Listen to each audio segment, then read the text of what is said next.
Hey everyone.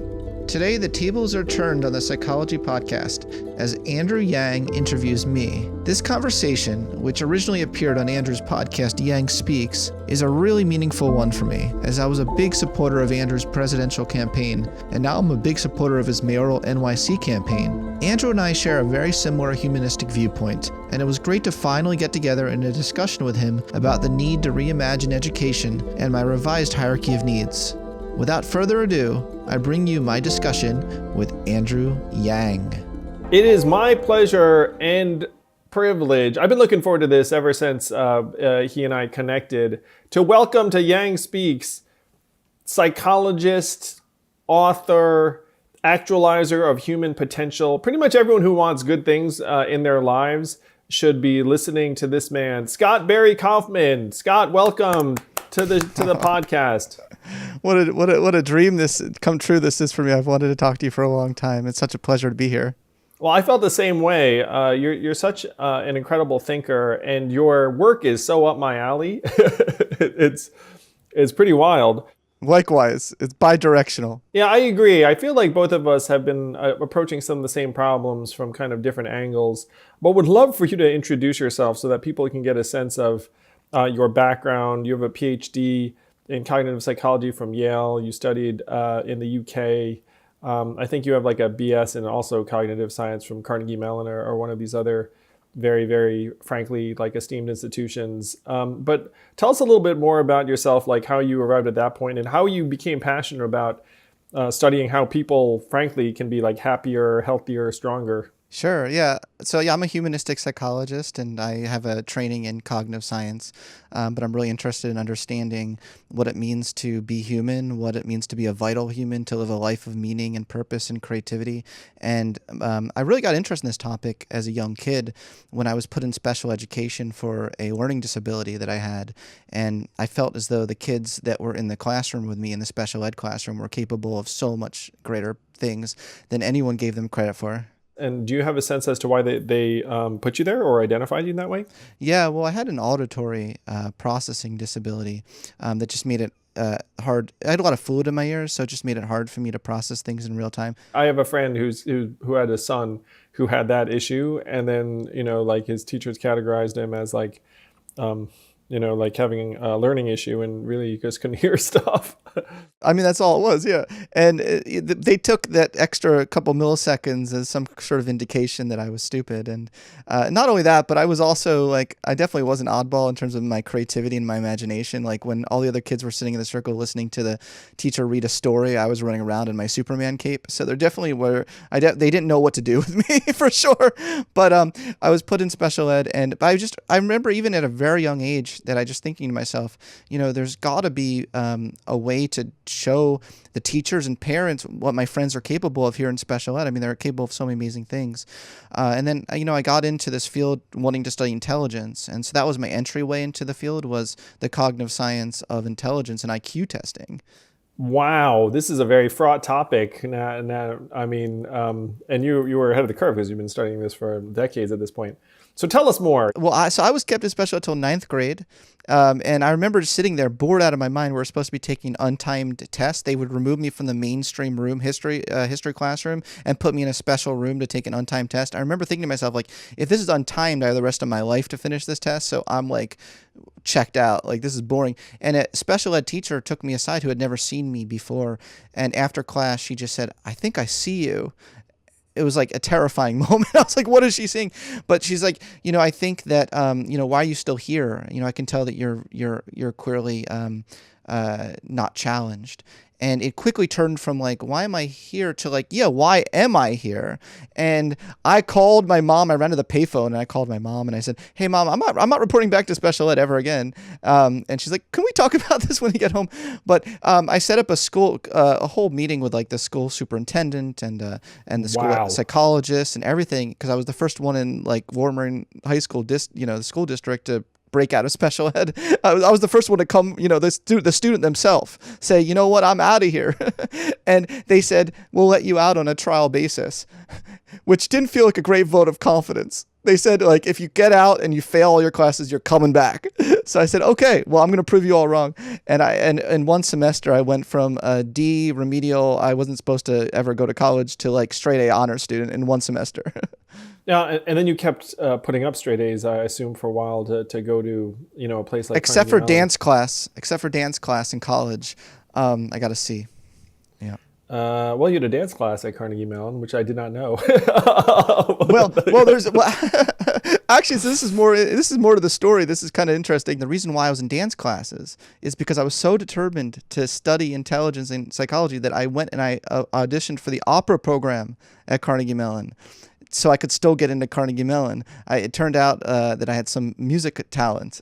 My grandfather was a cellist with the Philadelphia Orchestra, and I was taking voice lessons, and I sang my heart out, and I got a scholarship to Carnegie Mellon for my opera singing.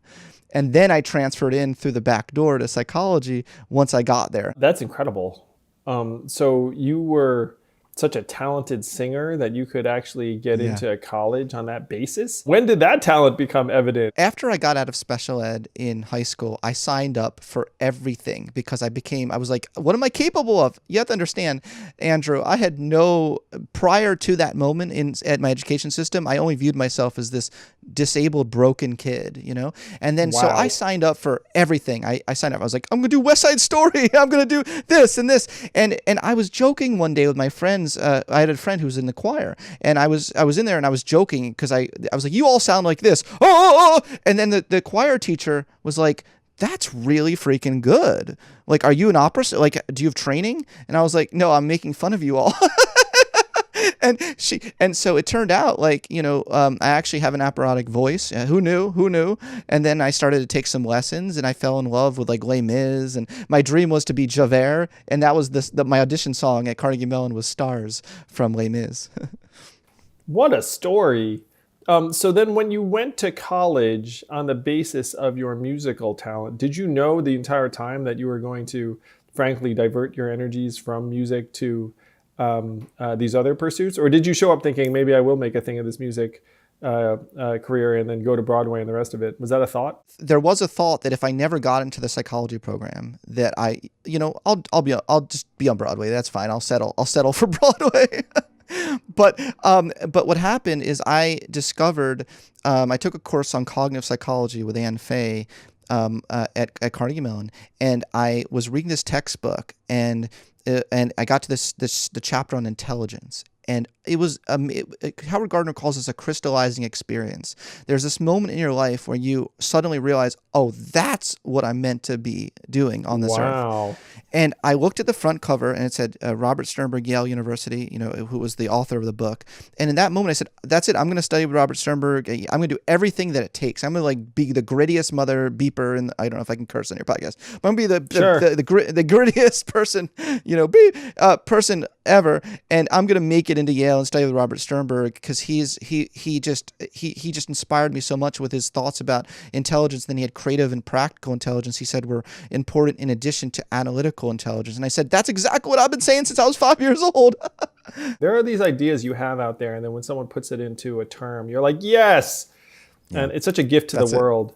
I try my best to take advantage of that in ways big and small. Where, as an example, when I'm on a team and then someone says like, hey, we should do this particular project, and I get excited about it, my first move is to name the project. Because as soon as you name something, then it becomes much more real to people. So two of the first steps I take are, number one, you name it. And then number two, you look at someone and say, and now you are going to be responsible for a project, red table or whatever it is. So it's great that you encountered that in Professor Sternberg. And then you got hooked, and you ended up getting a PhD from Yale, studying with him. Yeah, that's exactly right. I did a cold email. I said, "Can I be your personal assistant intern for free over the summer? I'll come to Yale, do anything you want." I was doing that with everyone. I was also studying. I don't know if have you ever heard of Herbert Simon, the Nobel Prize winner, Herb Simon. He studied. He came up with the idea of satisficing, that most people don't actually choose the best decision. They're like good enough. They choose decisions that are good enough. He's right. Give that man a Nobel Prize. Exactly. Yeah. That's what I mean, it was a brilliant idea, at the time, because believe it or not, economists at the time had it didn't even dawn on them that that's how humans make decisions. They just assumed that humans were maximizers. Isn't that interesting? No, we're not. We're not maximizers. We're definitely satisficers. I studied with Herb Simon, and he took me under his wing as well. And I was just like, teach me everything. I just like everyone I could find. I said, teach me everything. I emailed the head of this Cambridge University psychology department. I said, can I just like take off a year of Carnegie Mellon and go to England, and will you teach me everything about IQ? He was one of the leading IQ researchers, and I thought that it'd be really cool for me to keep my own past a secret and not tell any of these IQ researchers about that, like their tests are what limited me in my life, but just try to learn the truth and just try to make a contribution to the field so they would take me seriously someday, so that I could then change the field. But I knew that I had to learn the classics, so to speak. It's a very patient approach, Scott. It's a very impressive, patient approach. Determined. Hi, everyone. I'm really excited to announce that Athletic Greens is a sponsor of this podcast. Athletic Greens is the most comprehensive daily nutritional beverage I have ever tried. I've been using their product religiously for the past 7 years or so, and it consistently makes me feel healthier and more energized throughout the day. Look, with so many stressors in life, it's difficult to maintain effective nutritional habits and give our bodies the nutrients it needs to thrive. There's so many things we do throughout the day that can leave us deficient in key nutrients. This is where Athletic Greens can really help. Their daily all-in-one superfood powder is the easiest and most delicious nutritional formula that you can add to your daily routine and empower you towards better habits. Personally, I treat drinking Athletic Greens like a ritual, waking up in the morning and taking it to start my day off right. It has replaced my multivitamins, and it tastes really good. One tasty scoop of Athletic Greens contains 75 vitamins, minerals, and whole food sources ingredients, including a multivitamin, multi-mineral, probiotic, green superfood blend, and more that all work together to fill the nutritional gaps in your diet, increase energy and focus, aid with digestion, and supporting a healthy immune system, all without the need to take multiple products or pills. Athletic Greens is continually improving their formula based on the latest research, and they go above and beyond in third-party testing to ensure their customers continue to receive the highest quality and best daily nutritional formula on the planet. This product is also lifestyle friendly, whether you eat keto, paleo, vegan, dairy-free, or gluten-free, and contains less than 1 gram of sugar without compromising on taste. And right now, Athletic Greens is doubling down on supporting your immune system during the winter months. They're offering my audience a free 1-year supply of vitamin D and 5 free travel packs with your first purchase if you visit my link today. This is a really great deal, especially considering that a lot of health experts are noting the importance of vitamin D and its direct impact on supporting the immune system, especially during colder months when there's less sun exposure. Simply visit athleticgreens.com/psychology and join health experts, athletes, and health-conscious go-getters around the world who make a daily commitment to their health every day. Again, simply visit athleticgreens.com/psychology and get your free year supply of vitamin D and 5 free travel packs today. Hi everyone, my friend Andrew Yang is running for New York City mayor and he needs our help. Andrew maintains a huge lead in the polls and is dominating press coverage, and together we can push him into first place in the fundraising race too. This week, let's make sure Andrew receives more contributions than any other candidate. What's more, any New York City resident who contributes will get their contribution matched 8-1 by the city. To contribute, please go to y4ny.com/Scott. That's y4ny.com/Scott. Okay, now back to our conversation with Andrew Yang. One of the very large aspects of the way that our kids get measured in school is really their ability to conform to whatever behavior is going on around them. You know what I mean? Like if you're not sitting quietly in the circle or, repeating back what you need to repeat, then that's actually a very, very serious problem, in a school setting. And you can easily find yourself put in special ed or some other category because of those kinds of issues. And then the second thing and this is not you, but I've talked to a lot of entrepreneurs, and a shockingly high proportion of them were dyslexic as kids. It's actually true of some entertainers too. And so these kids who are dyslexic, they come to the classroom, like they have trouble processing information the way that other people do. Teachers think that they're like completely like useless and like don't, like shouldn't be anywhere near anything. But then a lot of them wind up finding really creative ways to do their schoolwork, to do projects, to get things done. And then a shockingly high proportion of them wind up becoming very successful entrepreneurs because they just apply that to the real world in a particular way. There's something going on with our school system where it's rewarding a certain degree of behavioral conformity and a particular form of intelligence. And then if you're another type of human, you can easily find yourself relegated to this, like, oh, never go to college, like, might as well just prepare yourself for, like a particular type of life kind of tracking system that I know that I'm sure you're like violently against, given both your experiences and your work. I'm a big advocate of gifted education. I'm not anti-intelligence. I'm not anti-ability or talent, but I think that we have very misguided notions of the different pathways that one can achieve giftedness and one can achieve their ultimate dreams in their lives. We have very narrow sort of metrics, and I've been arguing for a humanistic education. I call it humanistic education that treats students as human first. I think you might like this. Yeah, I might idea. recognize that. My presidential campaign slogan was humanity first. When you saw that, you were like, did they take it from me? Acknowledgement, please, Yang. I've been saying that for 10 years. but that's why I was so on board. I don't know if you saw all my tweets. I was like, go Yang, when you were running for president. I was definitely supporting the heck out of you. But no, I'm really all about a school system that treats students not as like what score they could appear on a test, but that views them as the totality of who they are. And sometimes that does include intelligence. So I'm not one of these extreme anti-IQ kind of researchers. I think that there are kids who have extraordinarily high IQs and they're not served well by the school system. My argument is more that no students are being served by the school system. That's interesting. So you've now written several important books that each put forward very important ideas. And I think one of your earlier books talked about what you call the dual process theory of human intelligence, which struck me as related to this idea of the fact that there are different forms of intelligence than this kind of very linear academic analytic that we measure, particularly through standardized tests and the like. And so was this your original research? Was this something that you developed over an extended period of time alongside other folks who've been looking at this for a while? Yeah, this was an insight that I had when I was doing my PhD work.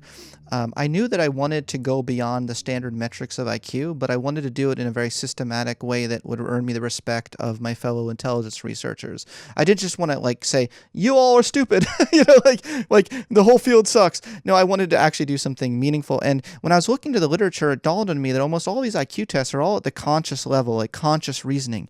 And there are people who seem to intuitively learn things that they were never explicitly taught. Is this related to what people call street smart? Yeah, it is. Yeah, you know what? Yes, absolutely.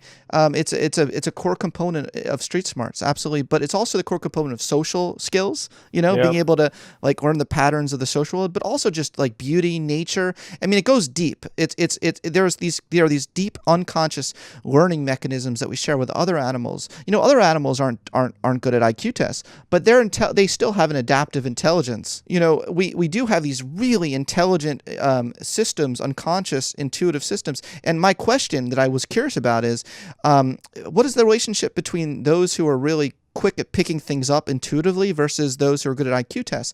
And my hypothesis was that they'd be uncorrelated. Now, this was believe it or not, this was a controversial hypothesis because intelligence researchers had been studying IQ for 100 years, and they said, forget it, you're never going to find anything that's not correlated with IQ. No one has ever. And I said, I think I found something. So I created this test, and I published this in our flagship journal called Cognition, where I reported a zero correlation between intuitive intelligence ability and IQ ability. Wow. And so I was so excited. I mean, this was like really exciting. I was like, I made a contribution to the field in some way. I mean, that's all I wanted to do was just like to be like considered, like I could make a real intellectual hefty contribution to the field. My father was a professor. My grandfather was a professor. My uncle was a professor. My brother is a professor. So being a professor is kind of the family thing. I'm kind of the academic runt of the litter.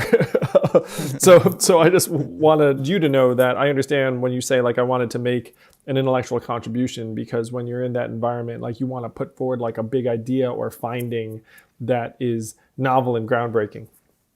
It's funny though, because when looking back on it now, it's like I put so much work into to impress 5 people. Like it's not like the amount of people working in that really narrow niche of the field, like maybe 5 people that I impressed. You made this this discovery, or you found that intuitive learning was uncorrelated, with this other more standard measure. And so like what that happened then, was there like this massive level of attention? It opened up a whole world for me, and that world is called creativity. So what I discovered, once I was able to operationalize and actually measure in a reliable and valid way this intuitive intelligence kind of ability, I found that it was predicting forms of creative achievement, particularly in the arts. Much more than IQ. Much more than IQ. Wow. This is like this sort of creative dimension test. Wow. Or measure, not test, measure. Yeah, an indicator, yeah. It got the interest of a bunch of people. So my Colin DeYoung was a postdoc at Yale with me at the time, and his grad student was a man called Jordan Peterson. I don't know if you ever heard of that guy.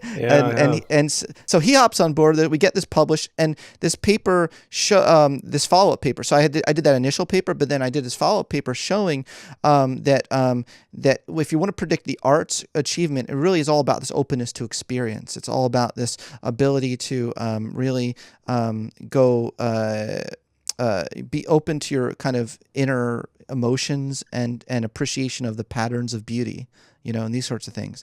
And that's an important skill that we don't even like appreciate as important at all. We definitely do not, brother. I mean, that is for sure. I was around kids when I was young at these things called nerd camps. They were run by Johns Hopkins. So it's like the opposite extreme of kids who, frankly, did very well on various standardized tests. And then you talk about how folks who are more intuitively intelligent maybe have degrees of social skills or creativity or, let's call it like, judgment or problem solving, things like that. Like, these were the nerdiest kids ever. Like, and I was right there with them. It's like I'm not excluding myself. But if you were to put us into a situation that required some degree of like intuitive problem solving or social skills or whatnot, like we would have all been atrocious. Like it was the most socially awkward group of adolescents and pre-adolescents that one can imagine, like just straight out of whatever stereotypical thing you'd have. I mean, back in the 80s, that time would be like kind of Revenge of the Nerds type material. So there was always this feeling that there was like some sort of like an inverse relationship between like a degree of book smartness and social skills and street smarts or common sense. Well, Andrew, I did go to Carnegie Mellon, and one of the nerdy. I mean, I felt at home. I finally felt like I came home. I actually then added, I don't think I've ever told this on a podcast, but I actually ended up adding on a computer science degree from there as well before I left. I was just like, I felt so at home with the nerds. And I mean, I joined a fraternity, but it was like we're nerds in a fraternity, so it was a real nice feeling coming home. And also it can be comfortable to be a nerd and to be among your friends and not have the pressure to have social skills. So there's a wonderful thing about removal of right? the pressure to have social skills. That pretty much sums it up. It's true. It's a wonderful thing. So after you'd identified this other measure or scale of intuitive intelligence, like I feel like that would have led to like a lot of other research, a lot of other folks trying to dig in and see if there were other qualities that they could have a measure for. Is that correct? There was a turning point in my life where I was teaching at NYU right after I graduated, and I was doing that kind of research. But then Martin Seligman, who's the founder of the field of positive psychology, have you heard of Martin Seligman by any chance? Yeah. Okay, cool. And I generally love positive psychology. Oh, cool. So he's like the founder of the field, and he just plucks me up. He's like, hey, we're starting a new center called the Imagination Institute here at Penn. Do you want to run it? And I was like, yeah. So I just quit everything. I was like, peace, NYU, and this was great because keep in mind, I was born and raised in Philly. So this was a chance for me to come back and be closer to my parents. That is pretty awesome. And so that really, things happen in life that are unexpected. You don't expect, Martin Seligman to, be like, hey, do you want to, I think you're the man for the job. So I ended up I spent 4 years of my life at Penn, and I studied, and my whole research interest and everything shifted so focused on what is the human imagination. And how does that, we were curious in how that differs from like intelligence, for instance, in the brain. And we published some neuroscience studies on this, but we also funded a lot of researchers to come up. We held a open call for everyone in the world who can come up with the next imagination test, like creativity test, and so we funded like 15 projects or so. We also went and had about 10 different domains of human endeavors. We brought like the most famous, like most imaginative people across different fields, from humor to math to physics, to a wide range of things, to spirituality. And we had these imagination retreats where we scanned their brains and then we tried to understand what the special sauce of creativity is. Wow. So that was 4 years of my life. 4 years of my life. Yeah. So what do more human-centered schools look like in practice? Have you ever come across the Future Project by any chance? Yes. There's an educational organization where they put in a office of a dream director in the school system, and any student can go to the office of dream director and say, well, this is my dream. This is, I have this idea or this goal. Like I want to end bullying. I want to make the world a better place. And the dream director is like, great, let's help get you there. And they help give mentors and resources to help them realize their projects. The kind of shift I want to make is a shift from a culture of evaluation to a culture of inspiration. So that's kind of my tagline, from evaluation to inspiration. Because we spend so much time in our school system right now evaluating that we have no time left over to actually activate the potential at all. It's like what are we doing here, people? We're devoting like virtually 100% of our time to be like, okay, here's stuff. Did you learn it? Here's stuff. Did you learn it? Here's stuff. Did exactly. You learn it? Yeah. Exactly. Here's your test. Here's your score. Here's your score next. Here's your next score. Here's your next score. For these students, it's soul sucking, right? So I want to kind of put the soul back into, or the human that might have sounded too woo-woo, but I want to put the human back into the education system where we treat students as humans first. And I think that we could have self-actualizing schools where the schools care first and foremost about the self-actualization of the students, not the test scores of the students. And of course, knowledge is important. I mean, I'm not trying to make this extreme argument and say, no math forever. I'm not saying that. Don't worry. You can calm down. I know you like math. I do too. Well, one of the things I just want to let you know, I'm very open to the fact that, and this is data driven, is that arts and drama really help kids. Right, exactly. Yeah. Like college readiness goes up, interest in college goes up, like that. So you should know I'm very, very open to the fact that arts and creativity should be central in our education, particularly as most people know, like if you're concerned that AI and technology are going to do a lot of rote tasks. And so, trying to teach our kids to become better processors and robots themselves is probably a loser. Yes. So like I'm not just like this pro math person on that front. Hi everyone. Do you often listen to this podcast and think of a bunch of questions you'd like to ask me about human psychology? Well, now's your chance to interact with me more directly over at the Stereo app. Every Sunday at 5 p.m. Pacific Time, I go live on the Stereo app with my friend AJ Jacobs, a best-selling author and lifestyle experimenter. AJ and I will be answering all questions psychology related. We've been doing this a few weeks now, and I've been really impressed with the questions from the listeners. They are incredibly thoughtful and insightful, and we love answering them. Note that our weekly conversations are only on the Stereo app. With Stereo, you can be your very own talk host, or if listening is more your thing, you can jump on our weekly Stereo talk and ask all those questions you've been dying to ask me about the mind, brain, and human behavior. All you've got to do is download the Stereo app and follow me at stereo.com/psychpodcast. Then just join us on Sundays at 5 p.m. Pacific Time to join in on the discussion. Again, download the Stereo app and follow me at stereo.com/psychpodcast and join us on Sundays at 5 p.m. Pacific Time. Once you sign up, follow me so that you can get notified every time I go live on Stereo. See you there. There's a whole new emerging field of positive education as well that has various pillars. So if you tackle... positive education is a good tagline. Just like positive psychology is a good tagline, positive education. Because a lot of education does seem kind of negative right now. It really does. Which do you like better, humanistic education or positive education? Positive somehow. You know, you ought to be funny. Maybe instead of humanistic, it'd just be like human education. Like that actually makes me laugh. But there is something to that word. I mean, I obviously love the word human. Like, you know, again, it was like one of our main ideas. But to me, like human education, like there is something inhuman about our educational system right now. I mean, that is right. Happening. Well, maybe we need a positive humanistic education. Like, let's get all the words in there. Positive education is good because there is also a sense that our current educational system is a little bit negative. It's a little bit like, conformist. It's preparing kids for an economy that really has not existed for decades. And, you know, like there are other things like that you can look at about our current system. Well, it's incredible. You've become like this champion of creativity, imagination, intuition.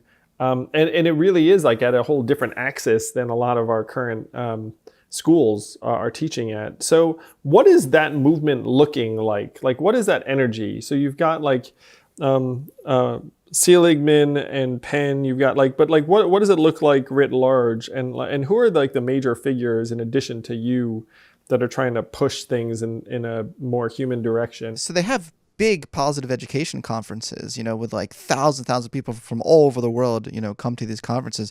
But if I can just give some shout outs, Peggy Kern over in Australia is leading the way of positive education in Australia. It's for some reason, England and Australia, in addition to the US, are the ones that are most interested in positive education. And, virtually all of Australia and England educators come to these conferences. So it's really big over there. But there's certain schools, like even in Philadelphia, Shipley School is leading the way in terms of the entire school is based on a positive education model. So there are schools that have this. So, and I could name schools in Australia that are doing this. It's very interesting to me, Scott, that you cite international sources, because I have this sense that's been building over the last number of years that American culture and thus a lot of our schools are really, really mechanical, hyper-competitive in a particular way, like kind of built to like kind of trying to crush like a bunch of people through a gate that can only accept like some, like very small proportion of them, and that we're all kind of trained this way, that there's like a real sort of competitive savagery to like a lot of like the American system, and that extends from our educational institutions to our economy, which now our economy is like the most savage winner-take-all thing that, you know, in human history at this point. And so when you talk about people who are working on positive education, like you're like, oh, the Aussies, like the UK, and I'm just like come on, America. America genuinely needs like a massive expansion of humanity. that's so well put. That I wanted you to be president. Again, I'm just going to repeat that again. I'm just going to repeat that again. Like that would have been such a amazing. Oh, thank you. I just, appreciate yeah. it. Yeah, no, but expansion of humanity is absolutely what we need.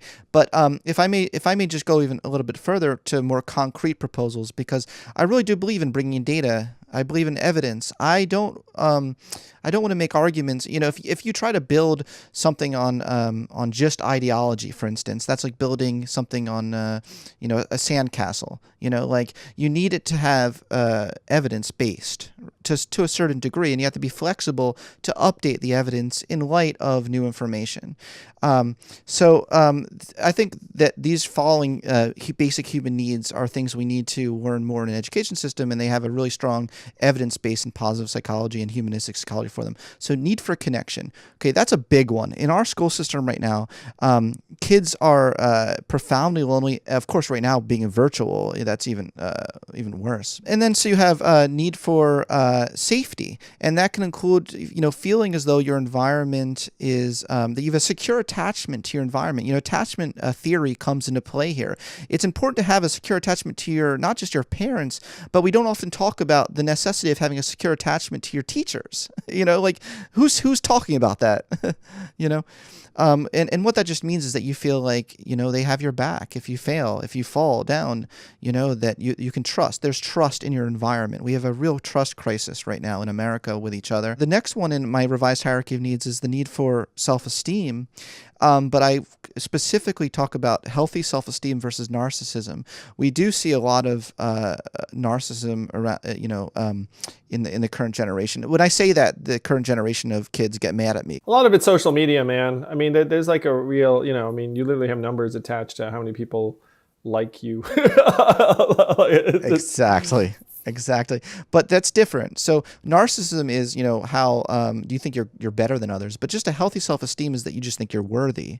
And I do think we have a crisis of people feeling as though they're good enough. A lot of people do not enough. genuinely feel like they are Mm-hmm. worthy. And, and you made the argument in a Scientific American article that this is tied to the way we're treating people through things like the economy or the lack of universal basic income. It was one of the points of my campaign was like, look, if you had universal basic income and then you could all look at your child and say, your country loves you, your country values you, and you're going to be all right, and we're going to invest in you. Like, and as someone who's run organizations, I've made this argument, is like, you can always tell if an organization's investing in you and if it's not. It takes you approximately 2 days to figure out if an organization's investing in you. And right 2 now, seconds sometimes. yeah, it's like by the second day, you're like, okay, I see what's going on here. And this is one reason why when organizations put on these, frankly, kind of like sometimes sort of like overdone or ridiculous like trainings or boot camps or in like rituals and whatnot, no matter how like frankly like dumb it is, it actually still shows like a form of investment. Like they're willing to like spend company time on like, like whatever the training rigmarole is. That's actually an excellent sign in the scheme of things, even though some of those things are, a little ham-handed. So right now our country, in my opinion, is not investing in people in a genuine way, and people are kind of picking up on it. And then it's like, do you feel like you are worth something? You can put on a brave face, but then like when you press on it, like a lot of people, are struggling with it. I couldn't agree more. And we're not listening to each other's suffering. We're kind of putting our own suffering in a lot of ways and in a lot of ways we're not realizing that a lot of other people are really going through a lot of this same kind of suffering, even if it takes a different form. Yes. The basic need is unfulfilled. And I think, it'd be wonderful if we could rally around the common humanity of the basic needs that are being unfulfilled versus making everything into a coalitional thing where, our suffering is so different you would never understand. I just want to move towards a world where we try to understand at least. Well, these are universal needs you've identified that it'd be very hard for anyone to argue against. It's like, look, like shouldn't each of us have like a feeling of connectedness and safety and esteem? And so the values you're identifying right now are something of a recasting of Maslow's hierarchy of needs in your latest book, which I believe is called Transcend. Is that right? This book came out fairly recently, I want to say just last year. Oh, look, Well, yeah. look what I know. have Well, here. for those of you who have the video, there's a copy of like the book. What's right this by doing Scott. here? What's this doing here? Go ahead and read us the subtitle, Scott. Yeah, it's The New Science of Self-Actualization. The New Science of Self-Actualization. So let's continue past the need for esteem. Excellent. So, first of all, Maslow never drew a pyramid. So that's a big misconception I talk about in the book, that everyone knows the pyramid with like Wi-Fi at the bottom or toilet paper at the bottom. Yeah. It's a meme. It turns out Maslow never drew a pyramid. So I have a sailboat metaphor. So I argue that we have a boat that needs to not have too many holes in it, or else you don't go anywhere. But if you just have all your holes, if you just have the boat secure, you're still not going to go anywhere unless you open up the sails and risk going, knowing that the winds could come crashing down anytime, knowing that I don't know if that was the right metaphor. Winds. I don't know if winds crash down, but anyway, you see what I'm saying. Waves crashing down, winds. You still need to go in a purposeful direction. In your mind, which is the bottom of the boat? Is that safety? Is that connectedness and safety? So the boat is security, and the sail is growth. And the three needs that comprise security are these for safety, connection, and self-esteem. So the ones we just discussed was the boat. Like we already just all of the three of them are like the hull of the boat. Yes, I got it. That's the boat. Okay. And if you can have those three needs secure, you feel like you can start to explore the world in a way that you feel vulnerable to. Yes, I love it. And this is one of the arguments I was making, which was like, look, like you can't get people concerned about climate change if they can't put food on their table that day. You know what I mean? And so so you have to address like the connectedness, safety, and esteem. So what does the mast look like? Like how can you get this boat moving? So if you open the sail, if you open the sail, so whereas the base of security is safety, the base of the sail is exploration. The need for exploration is a really deeply evolved need we share with other animals, but it takes unique manifestations in humans because we can bring in the intellect. We can bring in intellectual curiosity. That was another finding that I found in my dissertation research, was that intellectual curiosity was not the same thing as IQ. I found it was only about a 0.50 correlation. Oh, there's some very bright people that are totally incurious. not curious at all. yes, not one iota. So being able to do what we call in our research, we call it cognitive exploration. So you can have behavioral exploration, like Columbus set sail, and that's the physical adventure seeking. But you can also have cognitive exploration, like the human imagination. Like heck, man, a lot of it's just like, are you reading books and stuff? You know what I mean? But you talk about like the need to explore. Yeah. Exactly. So that's the base. And if you can go, so when you open the sail, you are moving with the spirit of exploration. You're not driven by fear anymore. See, this is the distinction that Maslow made between deficiency motivation versus growth motivation. Wow. When you have a deficiency motivation, everything in your life, what you're trying to do is to make the world comport to your own do we have a lot of deficiency motivation nowadays? Yes. Exactly. We're living in a deficiency motivated nation. That's correct. Yeah, That's and correct. what the language I used on the campaign was mindset of scarcity, but it's the same thing. Same thing. Exactly. So, because when you're hungry, right, you're saying, feed me. When you're profoundly lonely, you say, like me. When you don't feel like you've respect, then you start saying, respect me. I deserve respect. But all of that takes the flavor of the deficiency realm of human existence. When you can get to get to the being realm of human existence, or the growth realm, and open up that sail, you are no longer driven by what you are deficient in. You're very forward looking, and you're driven by a spirit of exploration of the unknown, and you're okay with the unknown. But most importantly, you have what Maslow called love for the being of others. You could think of it maybe like universal love, but I've tried to make the case in my book that the need for connection is different than love. You can be very, very connected to people that share similar political beliefs or religious beliefs, or in your in-group, and have a lot of hate for for anyone that you perceive to be in your outgroup. But when you have being love, you really have a deep abiding love for the being of everyone that you meet. There's kind of a sacredness to the unique existence. So is that the sale? Is that the fifth thing after the need to explore? Yes. Yep. That's exactly right. So exploration, and then be love. And then the third one is the need for purpose. So I argue it's a whole system. Okay. So if you're driven by a spirit of exploration, you have a humanitarian kind of loving sort of orientation openness, on the or world. just like, look, I love people that may disagree with me, or like I don't have certain things in common with. Exactly. And you have a sense of purpose. So from this sailing metaphor, you have a very clear vision of what island, where you're going, even though you might be very far away from your going. And even though, there's going to be a lot of setbacks, there's going to be like the sea is unknown, like that's life, folks. I'm sorry to like tell you Santa Claus doesn't exist, in the sense, say like, life, there's going to be a lot of unknowns but you still have to go. You still have to move. So one side of the ledger is deficiency motivation. The other one is growth motivation. Is that right? Growth, or Maslow called it the being realm of human existence. Sometimes he uses those two things, the B realm. So I think most people listening to this can easily understand and relate to the need for connectedness, safety, and esteem.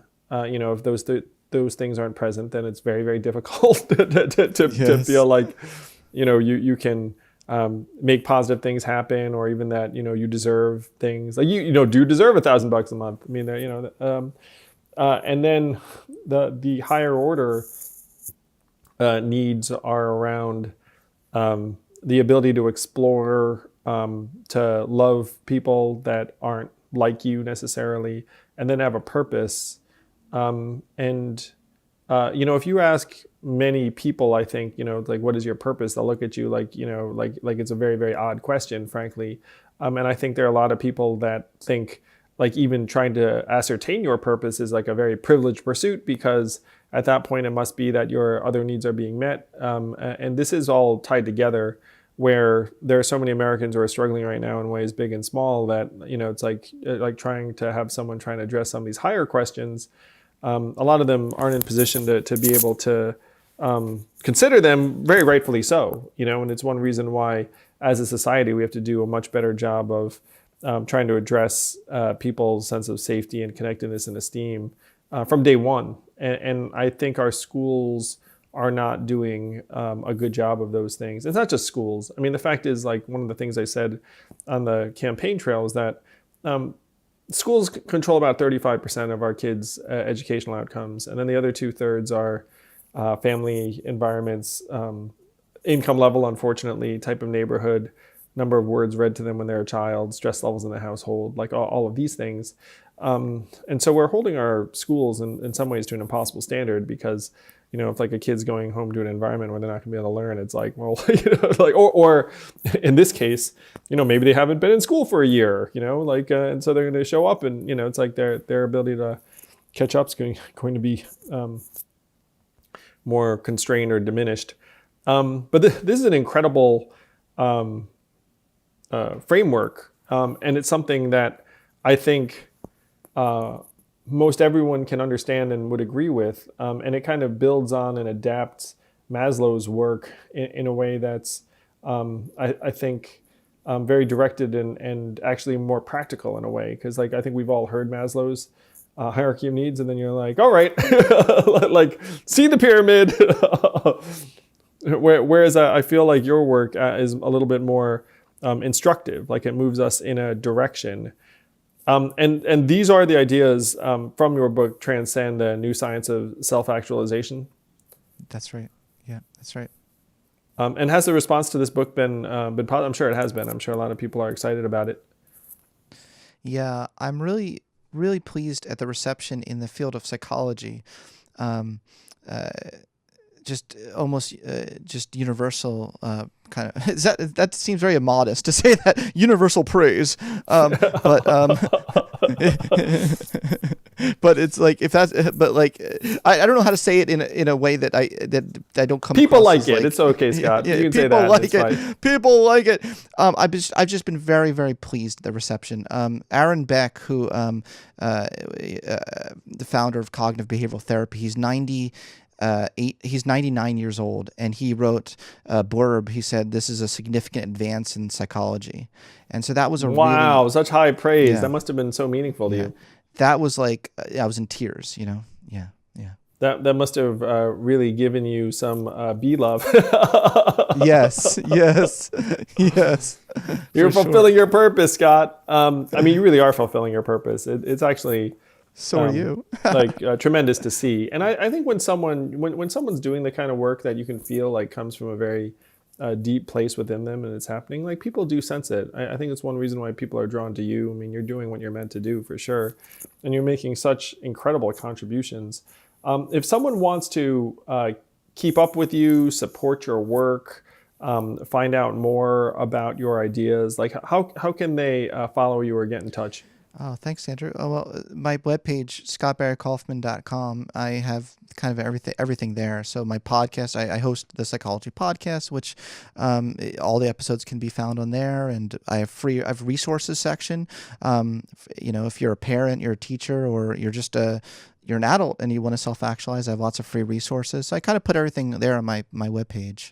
I also have on there some tests, self-actualization tests I developed and scientifically validated that can tell you what your main sources of self-actualization are. But I also have a test that tells you where you are on the dark side or the light side of the Star Wars Force. It actually is a scientifically validated test that can kind of tell you, if you need to work a little more on being Okay, a people, I good know person. you don't like tests, but you know what you love? You love those quizzes that tell you fun things about yourself. So head to Scott's website to find out how light or dark your force is and where you are in terms of self-actualization. I think you're going to get a lot of takers, man, from this recording, because who does not want to know how self-actualized they are?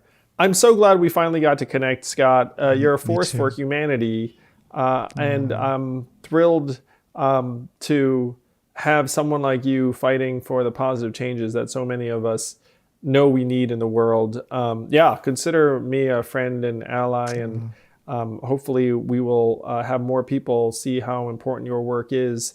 And then most importantly, actually make the changes necessary in the real world to be able to prepare our kids and our people for what's to come.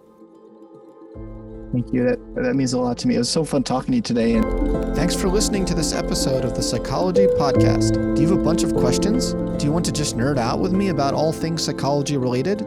Come join the Psychology Podcast After Party over on the Stereo app this Sunday at 5 p.m. Pacific Time, where best-selling author AJ Jacobs and I will be answering listener questions. In fact, AJ and I go live every Sunday, and we love having discussions with fellow psychology enthusiasts. You can join our show, ask questions about anything psychology related, and share your experiences and opinions about the podcast. I truly want to hear everything, within reason. We have been so impressed with the listener questions. For example, here's a snippet of a listener question from last week that we found really insightful. Hi, Sam and AJ. I first want to just say thank you so much for creating a safe space for people to voice their opinions and for giving insightful answers to everyone, no matter the content. And secondly, I'd like to say that I do agree with Sam, but I also agree with Scott, and I think that both can be true and both can exist, and that's part of having an open mind. I believe that free will has to exist in order for consciousness to expand, and that being said, that doesn't necessarily mean that there isn't some sort of framework of which the entirety of time is already laid out. Download the Stereo app now and follow me at stereo.com/psychpodcast and join AJ and I live this week. You can also get the link in the show notes. See you there, and stay tuned for more podcast episodes on the mind, brain, behavior, and creativity.